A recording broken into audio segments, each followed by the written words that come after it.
So how does this work? How does visual AI work? Can you give us a lowdown? Sure. Uh, so conventional solar farm has a large number of solar modules. So anywhere between 3 lakh individual solar modules to 10 lakh solar modules. And to give you an estimate, a solar module would be approximately the size of a human being. So it's large, it's not small. Now see if there are about 5 lakh modules spread, this large module spread across the field, it'll probably cover a kilometer or 2 square kilometers. It'll be a very large field. And analyzing what's going wrong at the site is very difficult. I mean, if you ask a human to traverse the entire site edge to edge, it'll probably take him a couple of hours. And more often than not, these assets are built where the temperatures are not really pleasant. So asking someone to go out and check if the modules are working properly or not in 50 degrees Celsius is inhuman. You can't really expect that to be done. So that's conventionally the definition of a use case where drones could come handy. Instead of sending a human, send a drone, let the drone see what's happening on the ground, prepare a report identifying that, hey, out of the 500,000 modules on the ground, these are the 100 that need your attention.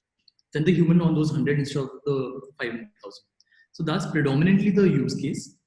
That's how we started in the first place. We went to solar companies, told them that, hey, we know there are lapses at your site. You know that there are lapses at your site.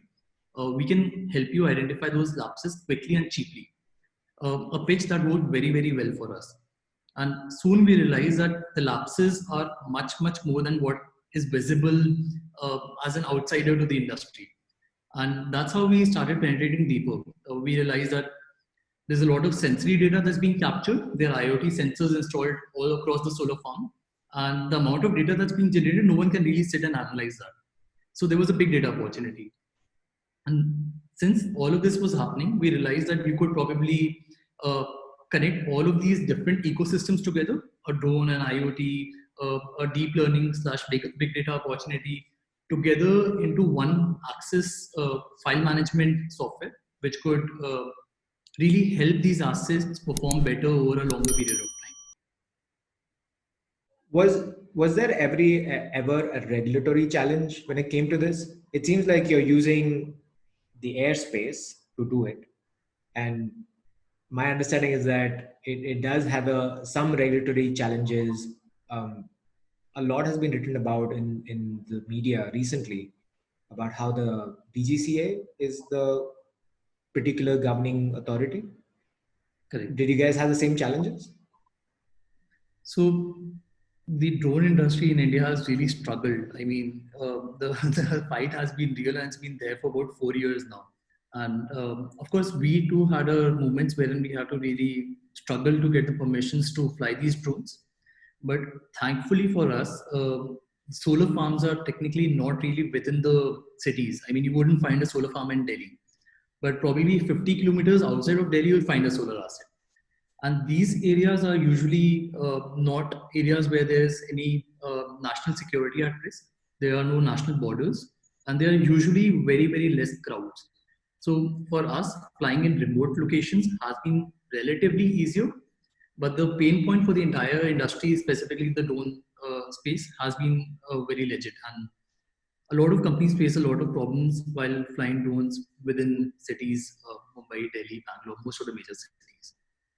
So for each flight, and I'd imagine you have different times of the day where the particular visual test happens. Correct. So do you have to take permissions for each and every flight? How does that kind of play out in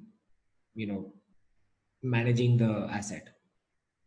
So the process right now is pretty simple. You go to the local district authorities and you say that, hey, this is what we're going to do. This is the agenda, and this is why it's important. And you inform them and take permissions from the local district authorities. On the other hand, DGCA came up with a platform called Digital Sky, wherein the intent was to automate this entire process. If it's safe for you to fly a drone, you put an application online, you get the permissions, you fly. And if it's not, you don't get the permissions. It was supposed to be this simple.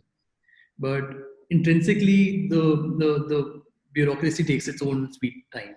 And it's been about a year and a half now that this idea was actually launched in a big manner. but very few companies are being granted permissions to fly on the ground. So a lot of drones are still operational. At any moment, you will find probably hundreds of drones in the sky in India. But all of them, I hope, are taking permissions from district authorities and doing it in a legal manner. For those who aren't, I mean, a lot of things are not enforced anymore.